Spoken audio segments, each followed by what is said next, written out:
अस्सलाम वालेकुम। तो आज हम तैयार कर रहे हैं बीफ कोरमा कढ़ाई, जो कि स्पेशल किस्म की ये मेरी बेगम साहबा के हाथों की बनी हुई है। आज से वो खाना बनाया करेंगी और मैं एडिटिंग करूँगा, वीडियो बनाऊँगा। और ये देखें कितना खूबसूरत, कितना प्यारा नज़ारा है और कितना जूसी किस्म का ये बनाया है उन्होंने। तो अगर आपको मेरी ये रेसिपी देखकर पसंद आए तो मेरे चैनल को लाइक सब्सक्राइब कीजिएगा। तो ये देखें, मुझे अपने हाथों से ही खिलाएंगी खाना आज। बिस्मिल्लाहिर्रहमानिर्रहीम, माशाल्लाह। आहा, मज़ा आ गया। बहुत ही मज़ेदार, बहुत ही शानदार, क्या जायकेदार ये बीफ कोरमा बनाया है बादामों वाला। तो ये रेसिपी से पहले हम गए किसाई की दुकान पर और ये हमने वहाँ से मोटा मोटा जो थोड़ा सा बड़े साइज़ में बूटियाँ कटवानी है किसाई से, ताकि हमारा जो बेहतरीन किस्म का कोरमा तैयार हो सके। और हड्डी वाला गोश्त लेना है आपने, ये एक लाजमी और ज़रूरी बात है कि गोश्त हड्डी वाला लेना है। तो आइए रेसिपी शुरू करते हैं। तो लीजिए जी, रेसिपी को शुरू करते हैं। ये हमने लिया है करीब 2 किलो के बड़ा गोश्त लिया है। तो ये रेसिपी भी आज अल्हम्दुलिल्लाह मेरी बेगम साहबा बना रही हैं। तो ये बहुत ही इनके हाथों की ख़ास एक करिश्मा साजी है कि ये बहुत ही मज़ेदार किस्म का ये बीफ बनाती हैं। तो ये बीफ कढ़ाई बनाने के लिए हमने 2 किलो गोश्त लिया है और इसमें डालेंगे करीब आधा किलो कटे हुए प्याज, जिनको हमने बहुत अच्छी तरह, बहुत प्यार के साथ इनको काट लिया है। तो ये डाल दिए 1.5 किलो इसमें हमने प्याज डाल दिए हैं। और इसके साथ ही हम इसमें डालेंगे, ये हमारे पास तकरीबन आधा किलो से कुछ ज़्यादा टमाटर हैं, टमाटरों को शामिल कर देंगे इसमें। ऐसे ये असल कढ़ाई बनने वाली है, याद रखिए कि ये ऐसी वैसी कढ़ाई नहीं है कि आप समझेंगे कि बस ऐसे ही है। तो अब इसमें हम अपने मसाला जात शामिल करेंगे। तो ये लीजिए जी, सबसे पहले ये हमारे पास एक काली मिर्च मोटी वाली। तो जब भी आप गोश्त पकाएं, चिकन पकाएं, तो इसमें लाजमी तौर पर आप शामिल करें इसको, काली मिर्च को, मोटी वाली इलायची को, ताकि ये जो इससे गोश्त की बसांत और बू ख़त्म होती है। तो इसके बाद है हमारे पास, तो ये जावित्री है हमारे पास, ये हमने ले ली तकरीबन 3 से 4 ग्राम। और इसके साथ ही हमारे पास 6 से 7 अदद ये छोटी इलायची हैं और ये सिनेमन है, यानी कि ये दारचीनी है। दारचीनी के बाद हमारे पास ज़ीरा है सफ़ेद, और ये सूंठ है, अदरक का पाउडर खुश्क। और 1 चम्मच हमने ले ली है हल्दी की, पौना चम्मच है। और ये आधा चम्मच साबुत काली मिर्चें हैं, 1 चम्मच नमक का ले लिया। और हमने ले लिया 1 चम्मच लाल मिर्च का। तो 2 से 3 पत्ते हैं हमारे पास तेज़पात के, और 15 से 16, 15 से 20 अदद के दरमियान हम लेंगे लौंग, और ये 2 से 3 अदद बादियान के फूल हैं। तो ये सब स्पाइसेस जो कि हम इनको शामिल करेंगे। बिस्मिल्लाहिर्रहमानिर्रहीम, इनको भी इसी वक्त हमने ये देखें जी शामिल कर दिया।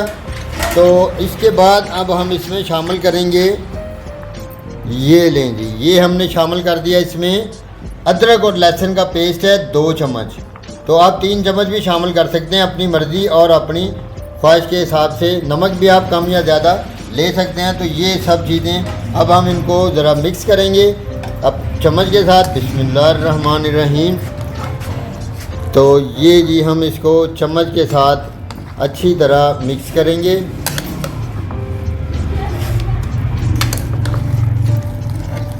ऐसे। तो लीजिए, अब हम इसमें तकरीबन आधा लीटर पानी शामिल कर देंगे। बिस्मिल्लाहिर्रहमानिर्रहीम। तो ये आधा लीटर पानी का हमने इसमें शामिल कर दिया। तो अब हम इसको तकरीबन आधा घंटा तक के लिए ढाँप कर पकाएंगे, ताकि गोश्त और इसके जो स्पाइसेस हमने डालें वो अच्छी तरह आपस में मिक्स हो जाएं और गोश्त गल जाए। तो मिलते हैं आधा घंटे के बाद, इसको अच्छी तरह ढाँपते हैं।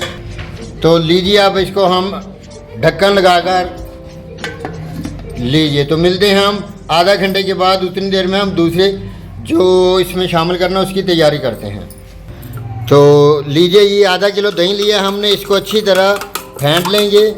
ये देखिए, अच्छी तरह फेंटने के बाद इसमें डालेंगे हम 2 चम्मच कुटे हुए पिसे हुए धनिए के, खुश्क धनिए के। ये कितने चम्मच डालेंगे? 3 चम्मच डालेंगे जी। बेगम साहबा की तरफ से ऑर्डर हुआ 3 चम्मच। और 1 चम्मच डालेंगे काली मिर्च का, जो कि मोटी सी कुटी हुई है, ये भी डाल दिया हमने। अब हम इसमें डालेंगे, क्या डालेंगे? ज़ीरा सफ़ेद है, ये भी इसमें शामिल कर देंगे। बिस्मिल्लाहिर्रहमानिर्रहीम। और अब इसमें शामिल कर देंगे हरी मिर्चें हैं 3 से 4 अदद कूटी हुई, ये शामिल कर देंगे। तो लीजिए आधा चम्मच डालेंगे इसमें हल्दी का, बिस्मिल्लाहिर्रहमानिर्रहीम। और आधा चम्मच ही इसमें डालेंगे नमक का, क्योंकि लाल मिर्च का, क्योंकि लाल मिर्च हमने पहले भी शामिल कर दिए। और इनको अच्छी तरह मिक्स करेंगे ऐसे।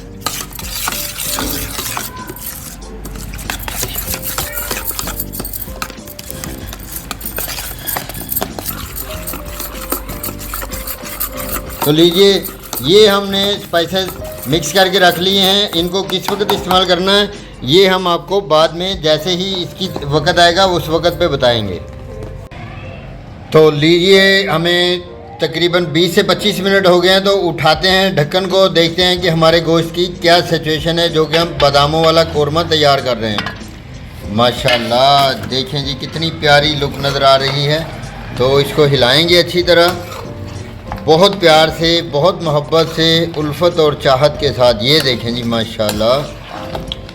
तो ये देखें जो पानी हमने डाला था वो तकरीबन खुश्क हो चुका है। तो अब हम इसमें डालेंगे घी, तकरीबन 1 पाव के करीब घी है, इसको हम शामिल कर देंगे।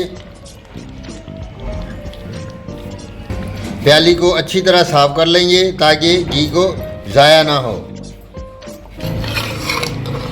तो लीजिए घी को इसमें डालकर हम तकरीबन 4 से 5 मिनट तक अच्छी तरह इसको पकाएंगे, भून लेंगे अच्छी तरह। जितनी अच्छी बनाई गई यहाँ पर याद रखें उतना ही अच्छा हमारा मज़ेदार किस्म का ये बादामों वाला कोरमा बनने वाला है। तो लीजिए देखिए जी कितनी प्यारी, कितनी खूबसूरत किस्म की जो हमारी ये कढ़ाई तैयार हो रही है। ये देखिए घोल हमने बनाया था दही का, अब इस वक्त में हम इसमें शामिल कर देंगे अच्छी तरह। और इसको अच्छी तरह मिक्स करने के बाद इसको जो है इसमें इसको अच्छी तरह साफ़ कर लेंगे बर्तन को, ताकि कोई भी चीज़ ज़ाया ना हो। ये देखिए बहुत ही प्यार से। तो लीजिए 10 मिनट हो गए हैं हमें इसको भूनते हुए। तो ये देखिए माशाल्लाह बहुत ही प्यारी इसकी बुनाई हो रही है। तो अब हम इसमें डाल देंगे तकरीबन आधा लीटर पानी का, बिस्मिल्लाहिर्रहमानिर्रहीम।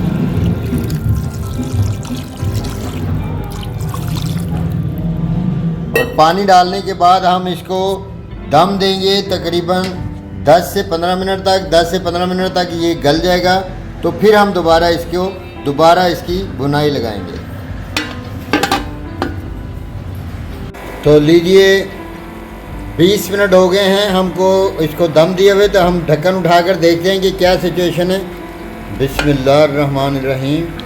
तो ये लें जी ढक्कन उठा दिया है। और अब माशाल्लाह ये देखें जी माशाल्लाह कितना अच्छा टेंडर हो चुका है गोश्त। तो अब हम इसमें डालेंगे, हमारे पास है हरा कटा हुआ धनिया। माशाल्लाह ये देखें जी बहुत ही प्यारी खुशबू ख़तरनाक किस्म की आ रही है, और मेरे मुंह में तो ज़बरदस्त किस्म का पानी आ रहा है।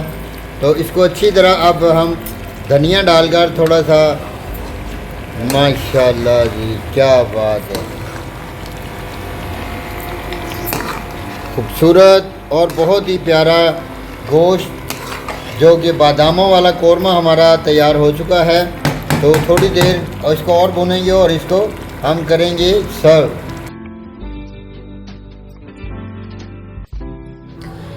तो लीजिए जी इसको बहुत ही प्यार से, मोहब्बत, उल्फत और चाहत से इसकी सर्विंग करते हैं। तो आपको अगर मेरी ये रेसिपी पसंद आए तो मेरे चैनल को सब्सक्राइब कीजिएगा, मेरी वीडियोस को लाइक कीजिएगा और दोस्तों और रिश्तेदारों के साथ इसको शेयर कीजिएगा। आपका बहुत शुक्रिया, मेहरबानी।